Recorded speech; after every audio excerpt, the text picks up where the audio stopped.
गौतम बुद्ध के जीवन की यह छोटी सी कहानी आपको बताएगी कि क्रोध क्या है और आप इसे कैसे खत्म कर सकते हैं। एक बार गौतम बुद्ध अपने कुछ शिष्यों के साथ बैठे उन्हें कुछ समझा रहे थे। बुद्ध के सभी शिष्य बुद्ध को बड़े ध्यान से सुन रहे थे। चारों तरफ बहुत शांति थी। इतने में ही बुद्ध और उनके सभी शिष्य देखते हैं कि उनकी तरफ एक आदमी बड़ी तेजी से आ रहा है। वह आदमी बहुत क्रोध में था और कुछ बड़बड़ा रहा था। उस व्यक्ति को देखकर गौतम बुद्ध के कुछ शिष्य समझ जाते हैं कि यह व्यक्ति कुछ गलत करने के उद्देश्य से बुद्ध के पास आ रहा है। इसलिए गौतम बुद्ध के दो शिष्य दौड़कर उस व्यक्ति के पास जाते हैं और उसे रोक लेते हैं। वे उससे पूछते हैं, तुम कौन हो और तुम्हें किससे मिलना है?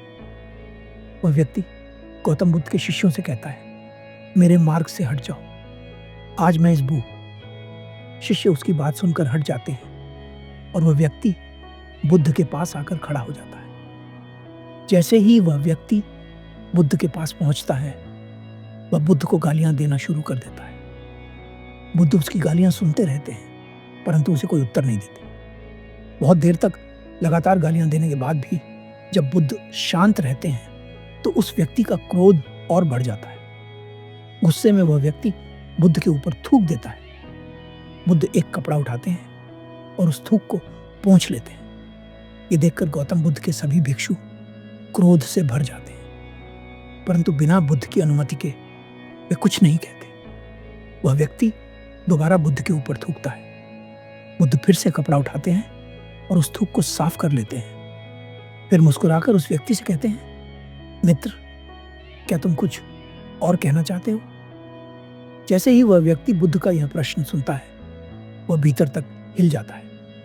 वह बुद्ध को कोई उत्तर नहीं दे पाता और तुरंत वहां से चला जाता है। बुद्ध के सभी भिक्षुओं के मन में यह प्रश्न उठता है कि उस व्यक्ति ने बुद्ध का अपमान किया, परंतु बुद्ध ने उससे यह क्यों कहा कि क्या तुम कुछ और कहना चाहते हो? सभी भिक्षुओं में से एक भिक्षु बुद्ध से पूछता है, बुद्ध, आपने उस व्यक्ति से यह क्यों कहा कि क्या वह कुछ और कहना चाहता है, जबकि यह तो स्पष्ट था कि वह यहां कुछ कहने नहीं आया था, बल्कि आपका अपमान करने आया था। क्या आप उसके द्वारा किए गए अपमान को नहीं देख पाए? बुद्ध मुस्कुराते हैं और अपने भिक्षुओं से कहते हैं, प्रिय भिक्षुओं, अपमान और सम्मान उसे नजर आता है जो इन दोनों से चिपके हुए होते हैं। मैं इन दोनों से ही ऊपर उठ चुका हूं, इसलिए ना तो मुझे अपमान परेशान कर सकता है और न ही सम्मान खुश कर सकता है। वह व्यक्ति बुद्ध का अपमान कर अपने घर तो चला जाता है, पर पूरी रात सो नहीं पाता। अगले दिन वह व्यक्ति सुबह सुबह उठकर बुद्ध के पास जाता है और उनके चरणों में गिरकर रोने लगता है। बुद्ध के सभी भिक्षु यह देखकर आश्चर्यचकित होते हैं कि जो व्यक्ति कल बुद्ध का अपमान करके गया था, आज वह रो रहा है और बुद्ध से क्षमा मांग रहा है। बुद्ध उससे कहते हैं, मित्र, क्या तुम कुछ और कहना चाहते हो? इतने में ही गौतम बुद्ध का एक भिक्षु बुद्ध को टोकता है और पूछता है, बुद्ध, जब कल यह व्यक्ति आपका अपमान कर रहा था, तब भी आपने यही बात कही थी कि क्या तुम कुछ और कहना चाहते हो, और आज भी आप यही कह रहे हैं। इसका क्या अर्थ है? कृपया समझाइए। बुद्ध मुस्कुराकर कहते हैं, शब्द असमर्थ होते हैं बात को कहने के लिए। कल भी यह व्यक्ति मुझसे कुछ कहना चाहता था, परंतु शब्द असमर्थ थे, इसलिए क्रोध में मुझ पर थूककर इसने वह बात कहने का प्रयास किया। और आज भी शब्द असमर्थ है। इसके आंसू वह कह रहे हैं जो यह कहना चाहता है। वह व्यक्ति बुद्ध से कहता है, बुद्ध, मुझे क्षमा कीजिए, मैंने आपका अपमान किया है। बुद्ध कहते हैं, तुम्हें क्षमा मांगने की कोई आवश्यकता नहीं है। क्रोध भी तुमने किया और उसकी पीड़ा भी तुम नहीं पाई। इसमें भला तुमने दूसरे किसी को क्या हानि पहुंचाई? क्रोध जलते हुए उस अंगारे की तरह है जिसे हम अपने हाथ में पकड़ते हैं किसी और पर फेंकने के लिए, पर सर्वप्रथम उस अंगारे से हमारा ही हाथ जलता है। अपनी इच्छा शक्ति को कैसे बढ़ाएं? इस वीडियो में आपके कई सवालों के जवाब हैं, जैसे इच्छा शक्ति क्या है और इसे कैसे बढ़ाएं, और सबसे जरूरी सवाल, हम चाहकर भी अपनी इच्छा शक्ति का उपयोग क्यों नहीं कर पाते? हम बार बार कोशिश तो करते हैं, पर इच्छा शक्ति का उपयोग कर हम अपनी मंजिल तक क्यों नहीं पहुंच पाते? इन सभी सवालों के जवाब मैं गौतम बुद्ध के जीवन की घटनाओं से देना चाहूंगा। जब बुद्ध अपने घर, परिवार, पत्नी और पुत्र इन सबको छोड़ते हैं, तो क्या आपको नहीं लगता कि उस समय उन्हें प्रबल इच्छा शक्ति की जरूरत हुई होगी? घर छोड़ने से पहले उनका जीवन बेहद आरामदायक था।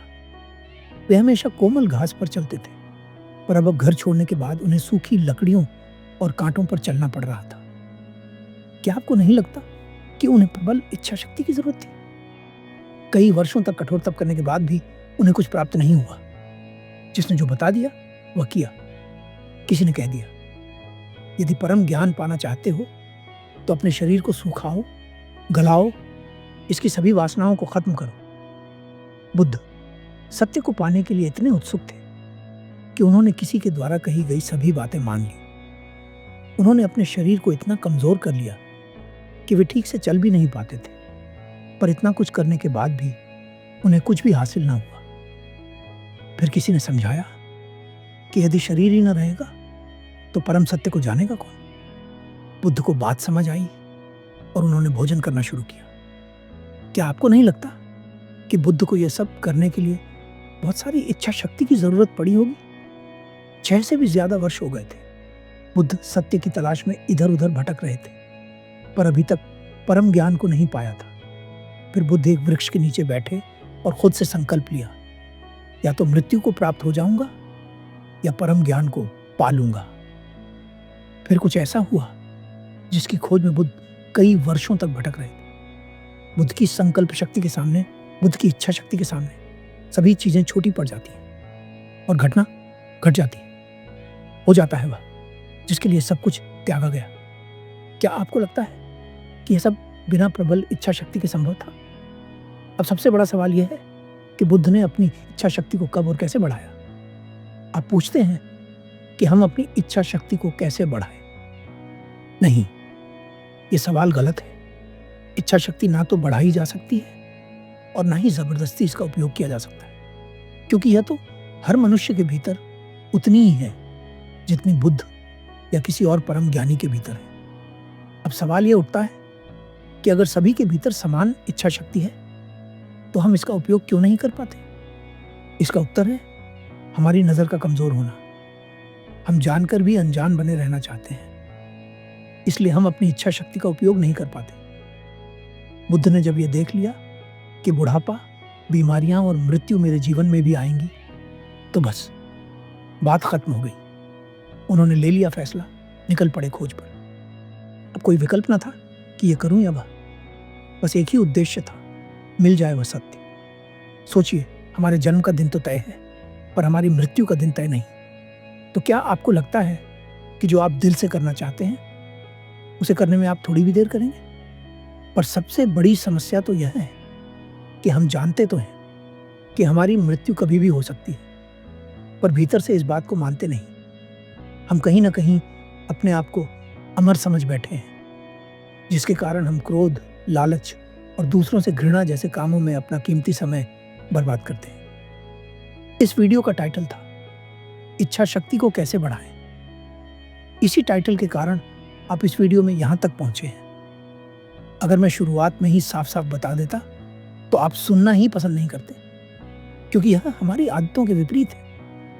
अगर आप जबरदस्ती सुनते तो आपको बहुत सारी इच्छा शक्ति की जरूरत पड़ती। अब अंत में सत्य सुनिए, आपके भीतर प्रबल इच्छा शक्ति है, पर ना तो वह बढ़ाई जा सकती है और ना ही घटाई जा सकती। जो घटाई या बढ़ाई जा सकती है वह इच्छा शक्ति नहीं, आदत है। अगर आप अपनी इच्छा शक्ति का उपयोग करना चाहते हैं तो वास्तविकता को स्वीकारिए। अगर आप गरीब हैं तो उस गरीबी को स्वीकारिए, तभी आप पूरी इच्छा शक्ति के साथ उस गरीबी से ऊपर उठ सकेंगे। अगर आप कमजोर हैं तो अपनी कमजोरी को स्वीकारिए, तभी आप अपनी पूरी इच्छा शक्ति के साथ अपनी कमजोरी से ऊपर उठ सकेंगे और मजबूत हो सकेंगे। अंत में यही कहना चाहूंगा, कहने के लिए तो बहुत सारी बातें हैं, पर समझने वाले के लिए इतनी ही काफी है।